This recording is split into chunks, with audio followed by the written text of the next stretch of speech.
almost 2,500 people were granted Greek Cypriot passports between 2017 and 2019 through the Cyprus Investment Programme. But Greek-administered Cyprus has been found to have granted citizenship to convicted criminals, those under investigation, and people at high risk of being engaged in corruption, on a scale that some critics have said is indicative of a systemic problem.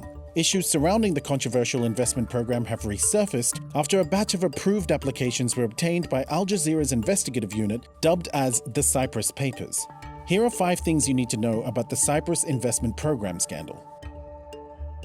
The Cyprus Investment Programme allows people from anywhere in the world to purchase citizenship in Greek-administered Cyprus. Doing so will give them Cypriot passports, which provides holders with rights to live and work in the EU and travel freely to 174 countries without a visa. To obtain the passport, all you have to do is invest at least $2.5 million in Greek-administered Cyprus.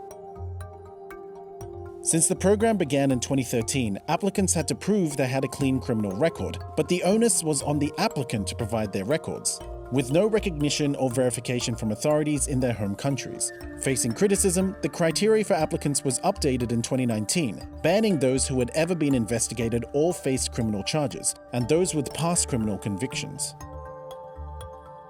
The new criteria also excludes applicants who may be elected or appointed government officials. Such people are classified as politically exposed persons, and the reasoning behind the decision is that those PEPs coming from poorer nations or countries with weaker law enforcement systems are likely to have engaged in corruption or the illegal use and disbursement of public funds. But the new rules are not retrospective, and those who have already obtained citizenship will not have theirs revoked.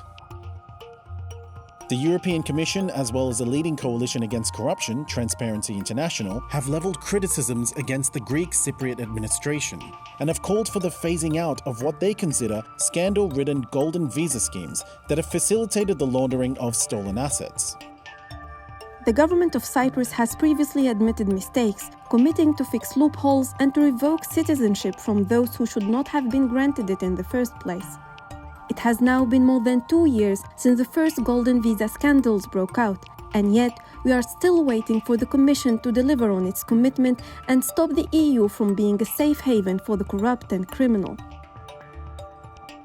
Many of those who have gained passports through the Cyprus Investment Programme have had previous and ongoing run-ins with the law in their home countries.